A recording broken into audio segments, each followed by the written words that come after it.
Assalamualaikum warahmatullahi wabarakatuh. Selamat pagi semuanya. Pada hari ini kita akan belajar dengan saya Ibu Dena. Dengan topik pada hari ini adalah bahan ajar. Nah, untuk kali ini kita akan membahas terlebih dahulu pengertian dari bahan ajar.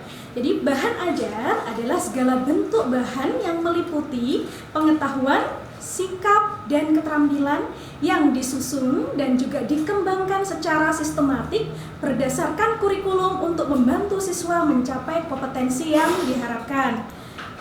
Kemudian setelah pengertian, ini ada tujuan dari bahan ajar. Nah, tujuannya apa untuk mencari bahan ajar? Yang pertama, ini ada menyediakan bahan ajar yang relevan dengan tuntutan kurikulum dan pastinya mempertimbangkan perkembangan karakteristik siswa. Yang kedua, ini membantu siswa memperoleh alternatif bahan ajar di samping buku-buku teks yang terkadang sulit diperoleh. Yang ketiga, memudahkan guru dalam melaksanakan proses pembelajaran di dalam kelas. Nah, tadi kita sudah mengetahui terkait pengertian, tujuan, dan ini kita akan membahas terkait isi dari bahan ajar. Isi dari bahan ajar ini menurut Amin ya ada 3 bagian. Yang pertama adalah pengetahuan sebagai bahan ajar. Yang kedua, ini keterampilan sebagai bahan ajar. Yang ketiga, ini adalah nilai sebagai bahan ajar. Kita kupas satu per satu. Pengetahuan sebagai bahan ajar ini merupakan atau meliputi fakta, konsep, prinsip, dan juga prosedur.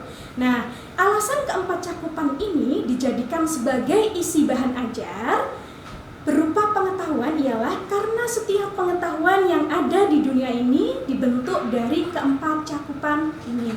Kemudian yang kedua, keterampilan sebagai bahan ajar. Keterampilan adalah kemampuan dalam melaksanakan tugas yang dibentuk dari pikiran cerdas dan melibatkan gerakan motorik. Nah, jadi misalkan ya ini bahan ajar IPA yang berhubungan dengan keterampilan antara lain kemampuan mengembangkan ide, memilih menggunakan alat ataupun bahan, dan juga teknik dari kerjanya.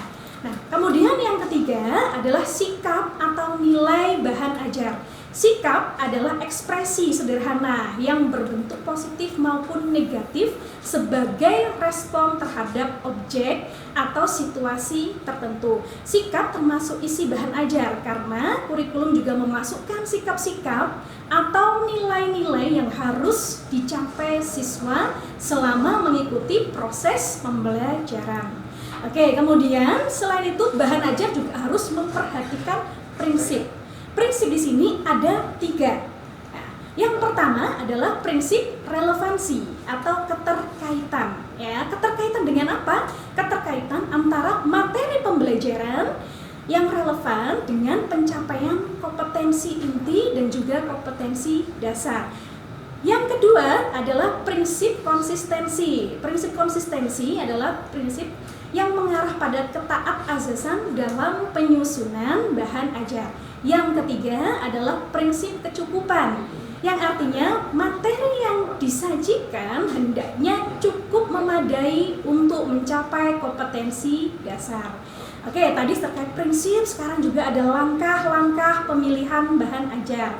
Nah, di sini ada 6 langkah-langkah yang perlu diperhatikan. Pertama, ada identifikasi jenis-jenis materi pembelajaran. Yang kedua, memilih jenis materi yang sesuai dengan KI dan juga KD. Yang ketiga, memilih sumber bahan ajar. Yang keempat, penentuan cakupan dan urutan bahan ajar. Kelima, penentuan cakupan bahan ajar. Yang keenam adalah penentuan urutan bahan ajar. Nah, itu tadi langkah-langkah pemilihan bahan ajar. Nah, selain itu juga perlu sekali mahasiswa sekalian memperhatikan bahan pertimbangan ya. Bahan pertimbangan ini bisa dilihat dari aktivitas siswa, dilihat dari disiplin ilmunya, sumber bahan ajar, dan masih banyak sebagainya. Nah, untuk dalam mengembangkan bahan ajar ya, ini ada beberapa jenis bahan ajar yang dipilih ya. Ada 2 jenis.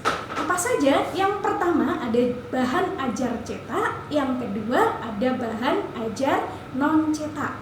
Untuk bahan ajar cetak ya, di sini bisa kita lihat.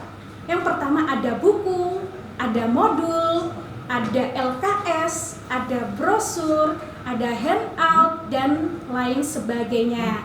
Kemudian untuk bahan non cetak apa saja? Untuk bahan ajar non cetak ya, bisa dilihat juga seperti video, seperti audio, ada juga multimedia interaktif dan juga masih banyak lainnya.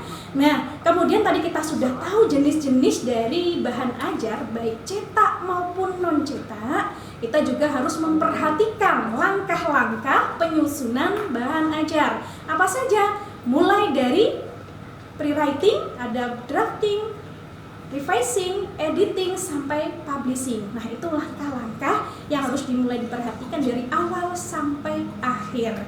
Baik, mahasiswa sekalian, ini tadi kita sudah membahas mulai dari pengertian sampai dengan langkah-langkah penyusunan bahan ajar. Semoga materi yang disampaikan hari ini bisa bermanfaat untuk semuanya. Sekian, terima kasih. Assalamualaikum warahmatullahi wabarakatuh.